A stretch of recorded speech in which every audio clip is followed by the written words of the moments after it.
2 Timothy chapter 3:30. Tingnan natin. Sabi diyan, Subalit ang masasamang tao at ang mga mandaraya ay lalong sasama ng sasama. Sila'y mandaraya at madadaya. subalit ang masasamang tao at mandaraya ay lalong sasama ng sasama. Sila'y madaraya at madadaya. Gawin mo. Ito yung delikadong panahon. Ito yung masasamang tao. Ano sabi? Evil. Sasama ng sasama. Saan ka nakakita? Bilyon-bilyon ghost project. Pera ng taong bayan. Flood control para makontrol ang mga baha sa syudad, sa city ng ating bansa. Para hindi masalanta ng bagyo, ng baha ang ating mga kababayan. Ngunit, ang flood control na project na ito, nung binisita, ay walang project. Ghost project. Ito yung sinasabing pandaraya. At sila mismo nadadaya because of money. Money is the root of all evil. Sinasabi dito, this know also that in the last days, perilous time shall come. The verse introduces us certainly about the future, difficult times. A characteristic of people, Paul described the behaviors of people in these last days. Ano ito?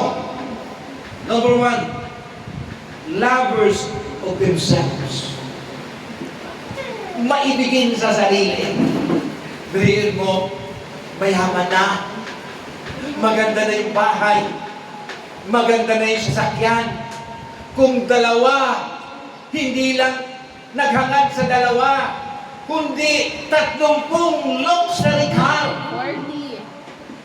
40. 40 luxury car. Mga garbong mga sasakyan. Hindi ba ito tinatawag na lovers of themselves? This is the fulfillment of writing of Paul in this last days.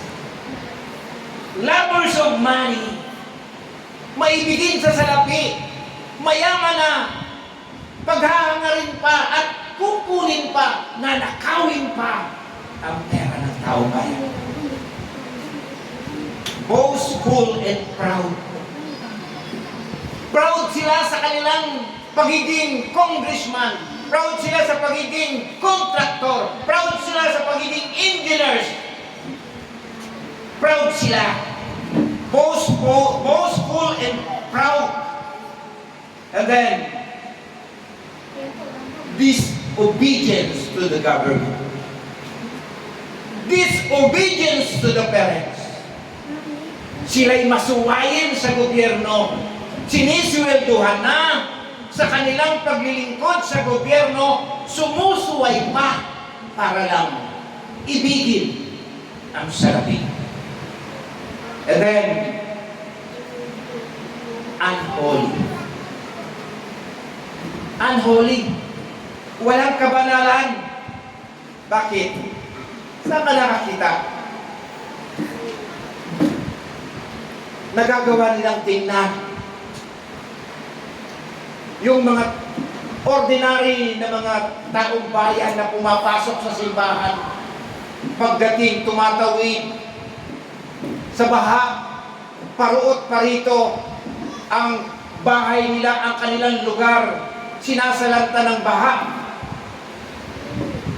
Unholy, walang kabanalan. Bakit?